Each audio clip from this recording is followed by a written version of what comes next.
Hello, this is the Harboring Light. I'm Mary. I give a conservative perspective about the world around me. So, feedback, questions, concerns, reach out to me, and I'll have those links provided for you in this episode, along with the list of YouTube there, where you can also make comments. And then, along with that, moving on to my audio platforms here. Some of them, just to name a few: Spreaker, Spotify, Pandora, iHeartRadio, Amazon Music, just to name a few. All right, so this episode wraps up this month, the theme of fashion. And it's all about, I'm going to give my thoughts about the reality TV show, The Rachel Zoe Project. And then I'm also going to talk about the aspects of the Rachel Zoe and her brand line, and then, just give my thoughts about that, and then give some facts, and there you go. All right, here we are, and let's get into it.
All right, so I'm going to do this differently. So I'm going to run down with what the AI generated response is as far as typing in about Rachel Zoe. And then I'm just going to go from there because I'll look at shoprachelzoe.com. But I don't necessarily want to get into the aspects about the bio and everything. That's not what this show is about. Giving that information, just centering around that. No, it's about the aspects of how a show like this was. I'll say this. It was a typical Bravo show. But my point being highlighting it was quite interesting how, to me, it was interesting how, it laid out, beyond the drama, the fake drama and all that bull crap. But it laid out the aspects of the reality of situations of work ethic and what it takes for the most part about the aspects of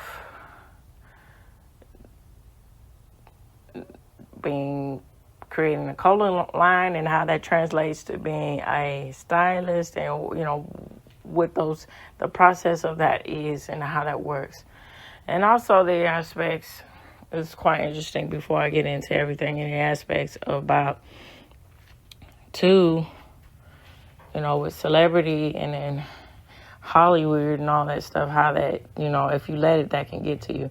It's quite interesting, time will tell about that. Time told about the aspects, and time will tell about other aspects.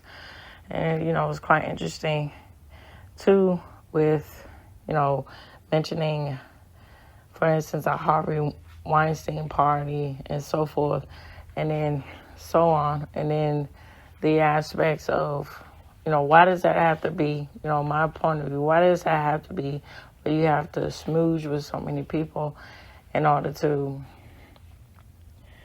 say that you're relevant or, network all the time? Shouldn't there be a balance with that? And I think this show was trying to showcase that too. And there was a lot of different elements in the show. So, okay, I'll get I'll touch on a little bit of that later. So, here we go. So, birth and life. So, New York, she's from New York, and she grew up in Milburn, New Jersey, and moved to New York, as I stated. So, her career. She started her career at YM Magazine at the age of 22. She then transitioned to freelance public relations before becoming a fashion stylist. And I think those really correlate a lot because, PR is all about the image and how that's controlled. And so, it makes a whole lot of sense that if you have a flair for fashion or that's more of an interest to you to go into being a stylist. And so particularly it was quite interesting that she highlighted and she made it known that, when she was first a stylist, she started out styling for musicians and so forth. And that's quite interesting with that aspect of the music industry. That's very prevalent to have a tailored look because, again, like I was saying before, what you wear is a walking billboard about your personality, and it's also quite, relatable to for music because there's different genres, and then when you think about it, and that boils down to the image that it portrays. So, when you get into all these different subcategories of music and so forth, it still, again, is the music speaks for itself, but also the image and what the musicians and so forth wear, and their also with their performance, how that goes hand in hand, the wardrobe and the music. All right, so clients and shows. Her clients have been included with numerous celebrities such as Cameron Diaz, Kate Hudson, and Jennifer Lawrence. She also starred in the Bravo reality TV show, as I'm talking about, Rachel Zoe Project, from 2008 to 2013. So business ventures. Rachel Zoe launched her fashion brand in 2011 and manages the lifestyle of the brand, the Zoe Report, which is a newsletter, and it began in 2009. She also launched Box of Style. This is a service that delivers curated goods to subscribers. All right, so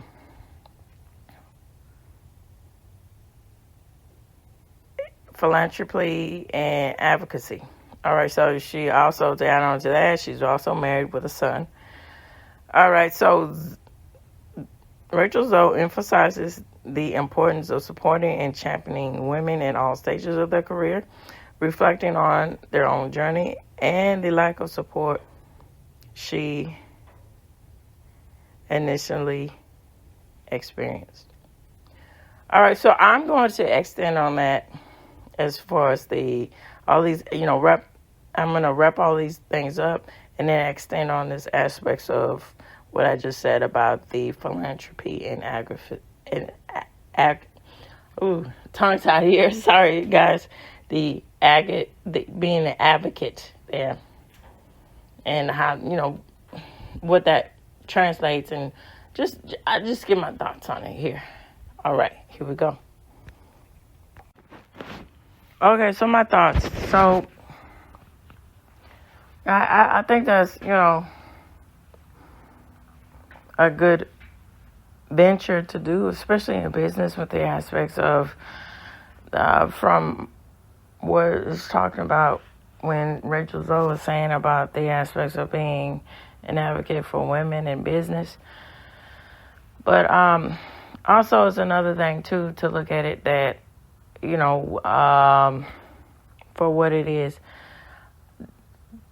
Just don't be merit based, just but not just be an advocate just to be an advocate or seeing something that's not there. And so, my point being and bringing this up here is that it's good that it's getting back to the aspects of, your work your ethic and your character in work is what's really important, versus if you're a female or so forth. And then also with the aspects too about that, with, that being said, I think that the reality show Rachel Zoe project really highlighted that a lot about the aspect of the ethics of what it takes to really make your goals or your dreams or successful, because she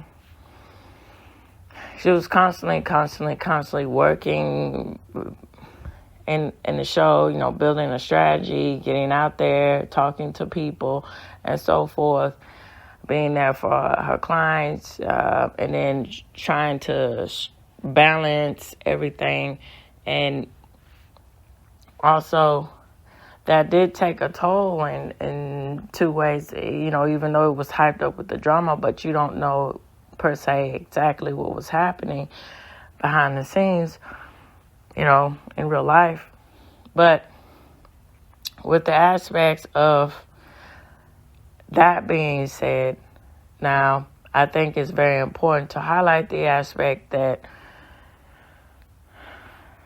the benefits of having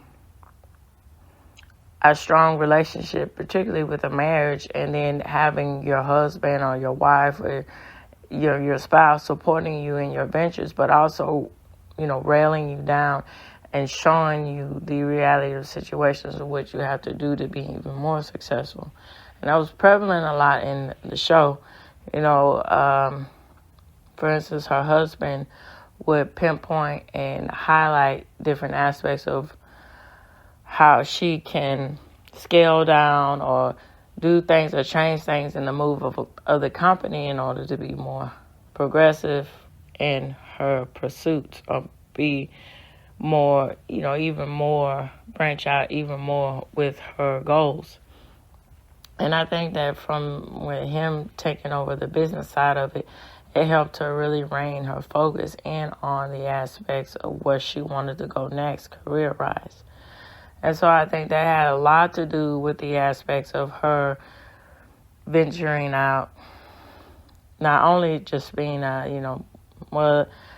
to each his own with the aspects of what can be done with the career goals of a stylist. I think that helped her, again, launch the next step to being a designer.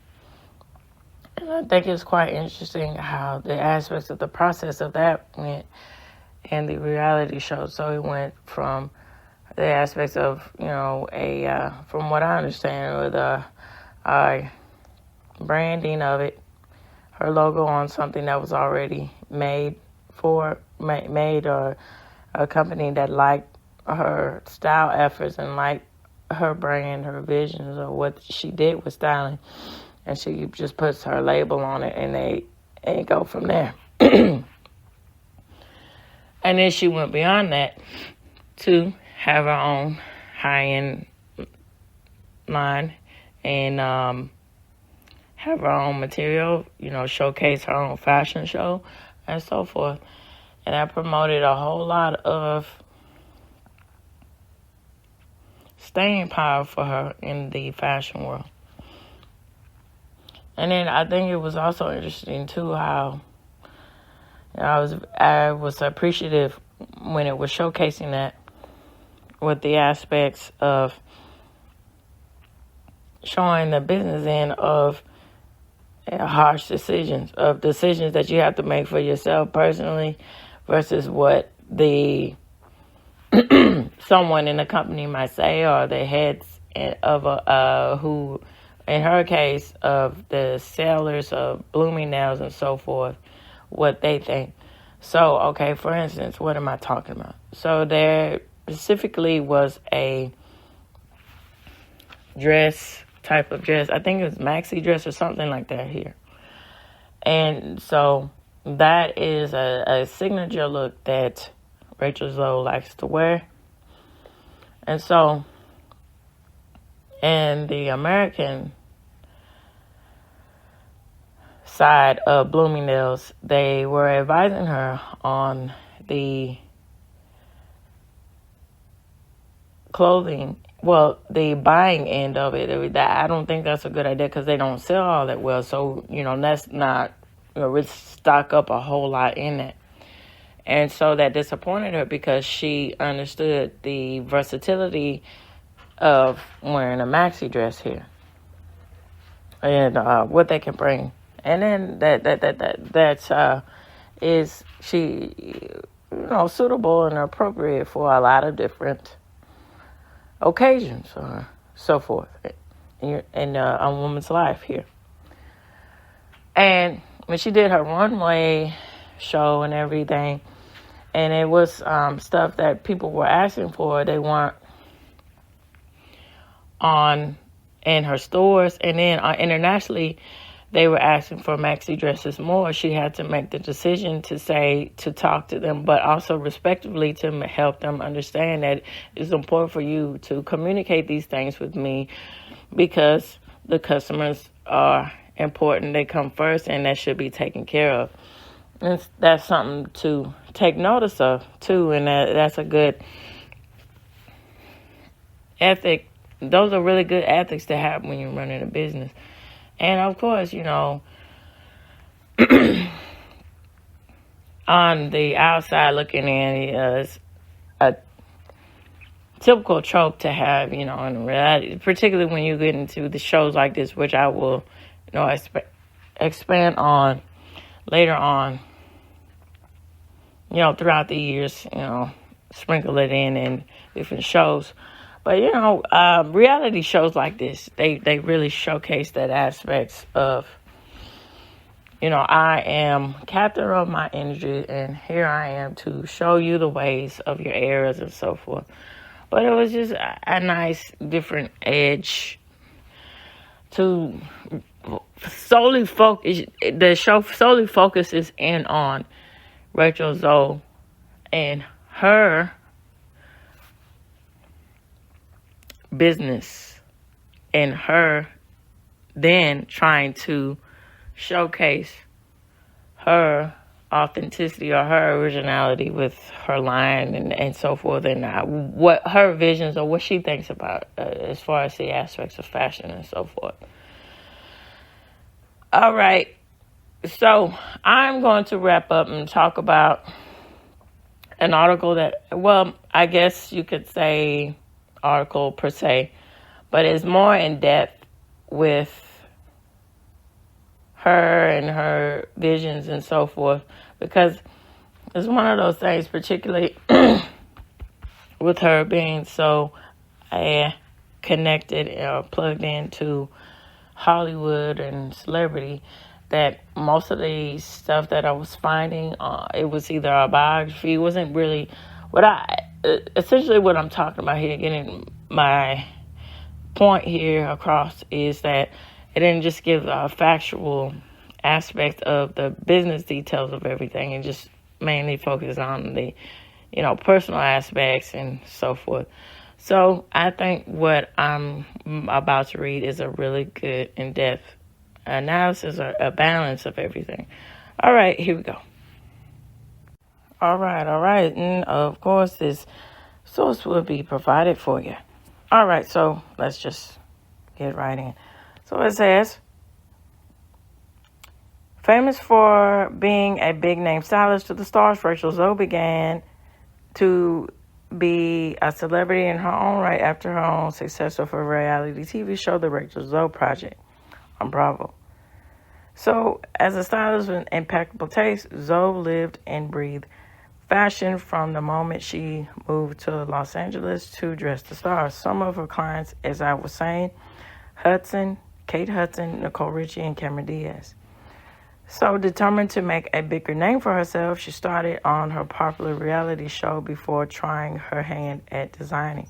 Despite no formal training, Rachel Zoe's fashion brand proved to be a massive success, particularly her boho chic jewelry.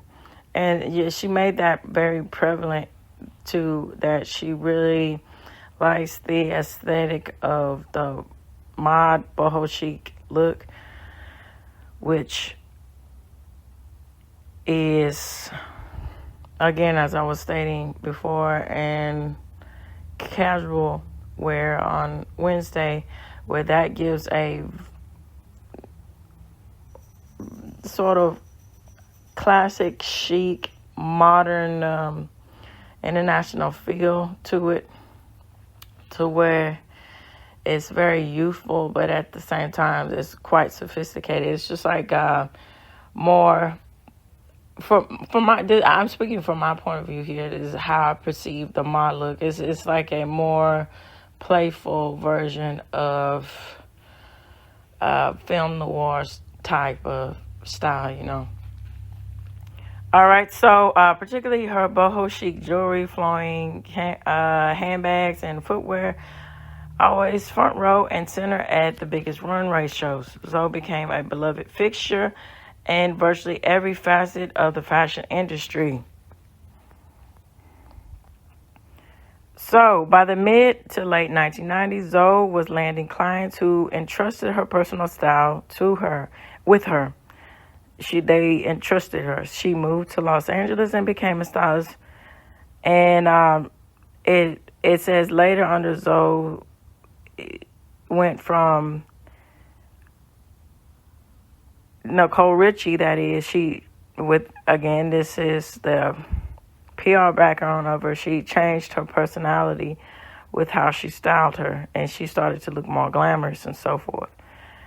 And other Hollywood clientele included Misha Barton, Lindsay Lohan, Keira Knightley, among others. As her clientele's list grew, so did her reputation, and publicity was consistent, and Zoe worked hard to become a known entity behind the scenes of Hollywood by the magazine Public about her mainstream report, and that was a lot, very prevalent, that with the negativity that was, unfortunately that happens with being in Hollywood, and then being a notable person.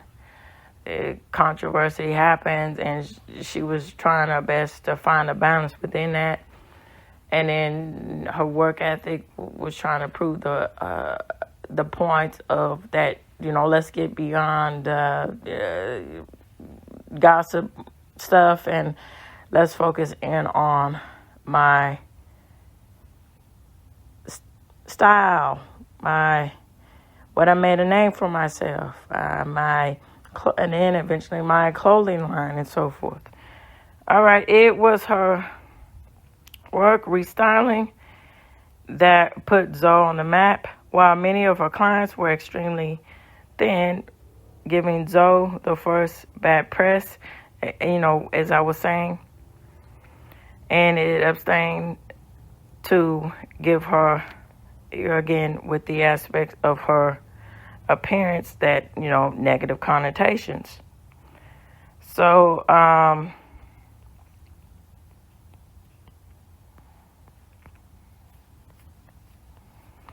I am going to end by saying this, and I'm going to go further out.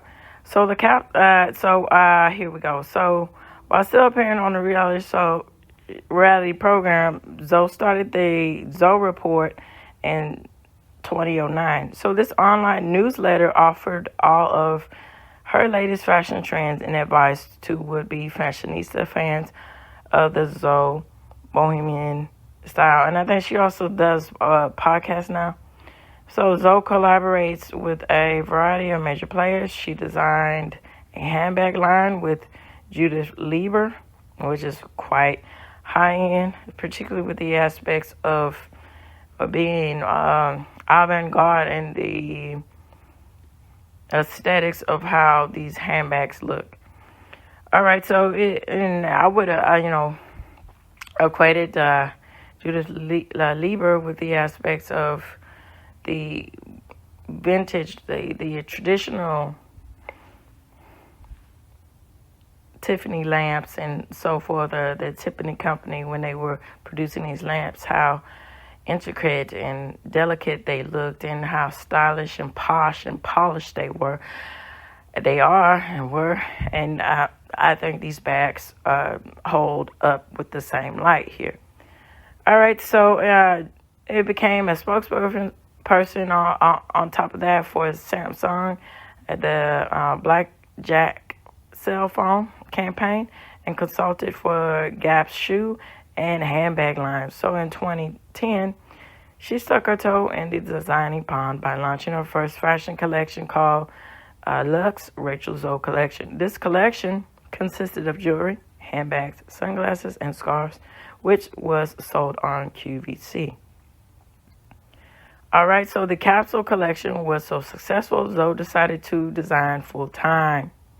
So in 2011, her Rachel Zoe brand debuted vintage-inspired handbags, footwear, and fashion accessories. So a major hit at high-end department stores like Neiman Marcus and Nordstrom's.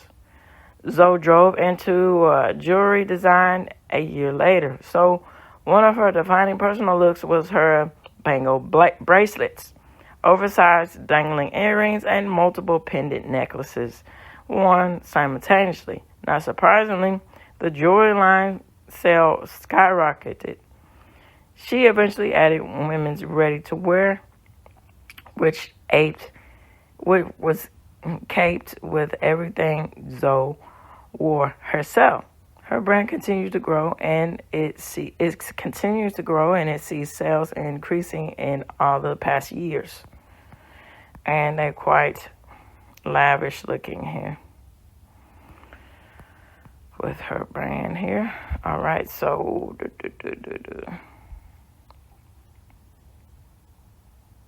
all right, so this is a good wrap up of about the aspects of Rachel Zoe and her identification and value. So Rachel Zoe's apparel can be identified by its bohemian style, animal prints, and flowing couture.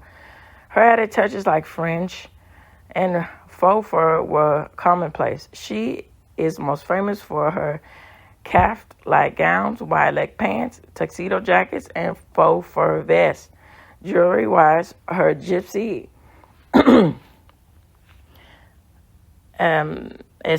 mystique bangles and gigantic chandelier earrings were hits with fans. So her whole fashion aesthetic is based on ultra chic designs coupled with trendy jewelry to create a unique Zoe-approved style. So her preferred apparel materials are chiffon, silk, denim, cotton, rayon, leather, faux fur, and velvet with jersey and also sequins. Okay, so her jewelry is made of 14K gold plate, gold stone, rose gold tone, silver tone, tortoise shell, wood plastic. Again, this goes with the whole bohemian chic hairstyle with equating with, especially with turquoise here. You know, it's equated with a natural, earthy look that is very prevalent with the aspect of boho chic, because again, you know, boho chic is a upscaled version to me to, you know, the hippie type of style, and even upscale to where it's more casual with a mod look here. And I think it's, you know, merging all those elements together here. All right, so with plastic and embellishments with the likes of feathers, tassels, beads, fringe, crystals, and so forth. So a popular product is her jewelry line that includes necklaces, bracelets, earrings, pins, and rings. Other bestsellers are coats, jackets, vests, dresses, cocktail dresses, and evening gowns. And so when in the reality show, I think she had a nice flair with understanding the importance of paying attention to detail. And I think that's what made her clientele pop out a lot, particularly when they were doing the whole thing with the award ceremonies, where it would be the red carpet ceremonies, you know, either for the Oscars or either for the Golden Globes or so forth. You know, a lot of the other women, they looked stunning and they were memorable because she, again, understood the importance of paying attention to detail. So, for instance, there was this one particular piece. It was a Chanel gown that she saw in a Chanel show, and it was pink, and she, you know, automatically she was very strategic in saying these things in the reality show, that when, you know, she would go, specifically her reasons why it was important for her to get herself out in those runways. I mean, runway shows there on the runway show, and get full access here.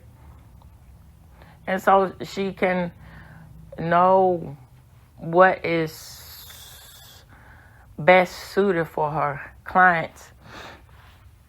And so because of that, she did a lot of experimental things, and people noticed. So, you know, for instance, going back to what I was saying about Chanel, she saw this pink dress that she thought would be perfect for Cameron Diaz, particularly with her skin tone. And then, you know, Cameron Diaz likes that poppy, you know, those colorful pops of look in her style. But she particularly said that white was, you know, her go-to look here, that Cameron Diaz liked. And so she wanted that dress. But when she got that dress, she decided to take the liberty to alter it, because she thought that it would be even more appealing and more alluring to her personality, as far as Cameron Diaz, with her, you know, sensuality and how she, the things that you know, that's her overall brand there. And she also was very asking, you know, and wanting and knowing it was okay to alter this dress. And it, you know, my memory fades me, I think that's what was happening.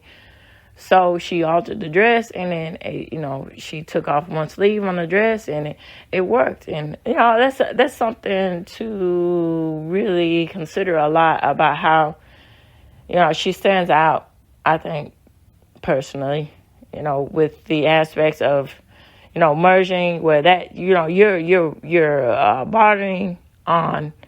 You're more than a stylist. You're becoming here a designer, fashion designer, you know, taking the initiative to do stuff like that.